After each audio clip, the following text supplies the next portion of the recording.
Brace yourselves as we dive into the dark abyss of human history, where torture methods were not just punishments, but also a form of entertainment. This exploration into humanity's past will expose the chilling reality of what people were capable of when given power over others. We're not here to sensationalize, but to shed light on the horrifying truths that lay buried in history. So steel your nerves, steady your heart, and remember, this was reality for some. Prepare for a journey that will chill your blood and make your skin crawl. Our first stop is ancient Greece, where the horrifying bronze bull awaited its victims. The bronze bull, also known as the brazen bull or the Sicilian bull, was a torture and execution device designed to amplify and dramatize the suffering of its unfortunate victims. It was a hollow structure, meticulously crafted to resemble a real bull. The details were astoundingly lifelike, down to the texture of its hide and the curve of its horns. But it was the interior that held the true horror. A door on the side allowed for the victim to be placed inside, sealing them in an oppressive, claustrophobic darkness. But the bronze bull was not just a prison. Beneath its belly, a fire would be kindled, the heat slowly seeping into the bronze structure. As the temperature rose, the metal would become a scorching oven, roasting the victim alive. The screams and cries of pain were funneled through a series of tubes designed specifically to distort the sound, making it seem as though the bull itself was bellowing in fury. This horrifying device is attributed to Perillos of Athens, a bronze worker who proposed its creation to Phalaris, the tyrant of Acragas, Sicily. Phalaris was known for his cruelty, but even he was said to be horrified by the sadistic ingenuity of the bronze bull. Ironically, Perillos became one of the first victims of his own invention, thrown into the belly of the beast by the very man he'd hoped to impress. The bronze bull was used during the reign of Phalaris to execute criminals and those who opposed his rule. The sheer terror it inspired served not just as a method of execution, but also as a tool of psychological warfare. A clear message to anyone who dared to cross the tyrant. The screams of the victims were said to mimic the roar of a bull, a chilling testament to human cruelty. As we delve deeper into the history of torture methods, the bronze bull stands as a stark reminder of the lengths to which people will go to inflict pain and fear. Medieval times brought about a new form of torture, the rack. This chilling device was a simple yet terrifying instrument of pain and suffering. Its design was deceptively basic, consisting of a rectangular wooden frame with a roller at one, or sometimes both ends. The victim would be placed on the rack, their ankles fastened to one roller and their wrists to the other. A handle and ratchet attached to the top roller were then turned very gradually to increase the tension on the chains, stretching the victim's body to extreme lengths. This was not a quick process. The torturer would often pause, allowing the victim to endure the pain and anticipate the next turn of the ratchet. The rack was more than a mere physical torment. It was a psychological weapon, the mere sight of its massive wooden frame enough to incite fear. Its use was widespread throughout Europe during the Middle Ages, a time when the idea of a fair trial was often a distant concept. It was employed in grim castles and dank dungeons used to extract confessions or as a punishment for those deemed guilty. The rack is a chilling symbol of our past, a device used to stretch not just human bodies but the very limits of human endurance and fear. And so, we remember the rack, a device that turned human bodies into stretched canvases of pain.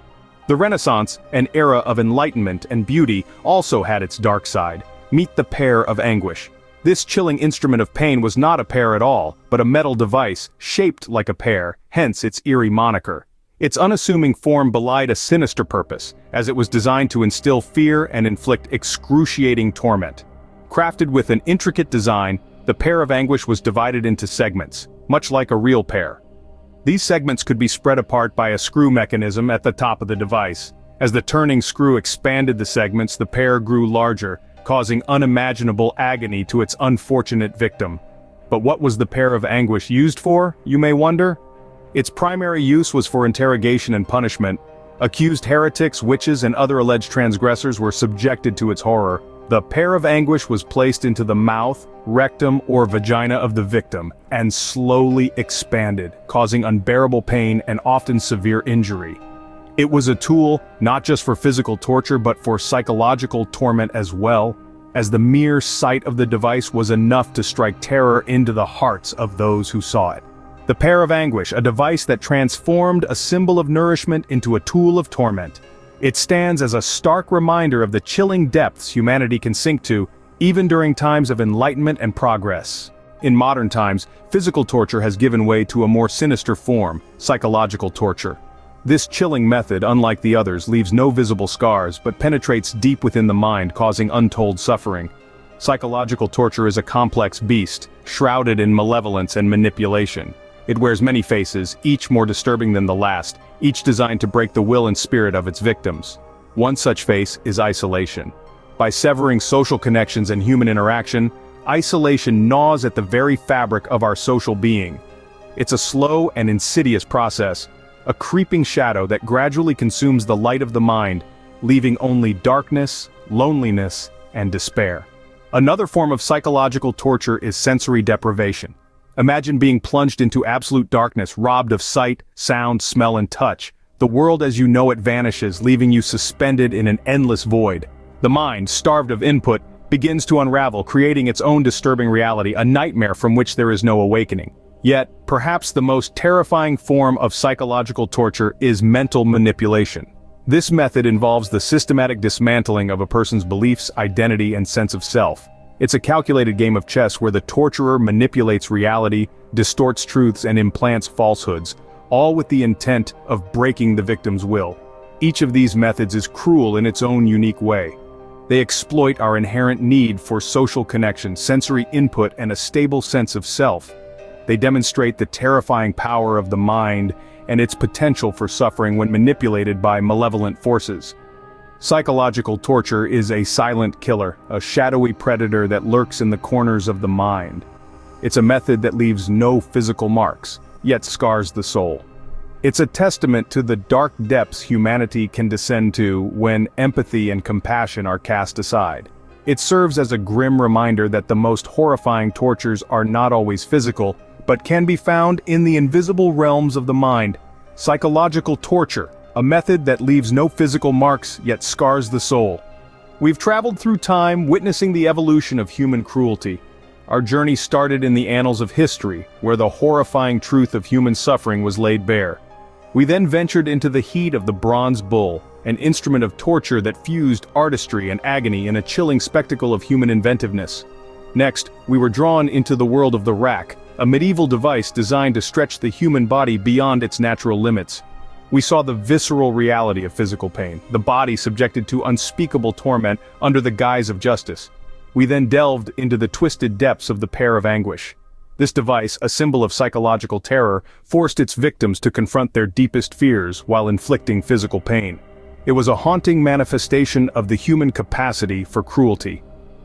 Our journey then took a turn into the modern era, exploring the realm of psychological torture. We saw how the mind can be manipulated, broken, and reshaped, revealing a new dimension of human cruelty that goes beyond the physical. We've crossed centuries, cultures, and methods, seeing the worst that humanity is capable of. This exploration isn't meant to shock or horrify, but to illuminate. It's a stark reminder of our potential for inhumanity, and the importance of advocating for human rights and dignity. Remember, this dark journey into human cruelty serves as a reminder of our potential for inhumanity, and the importance of advocating for human rights and dignity.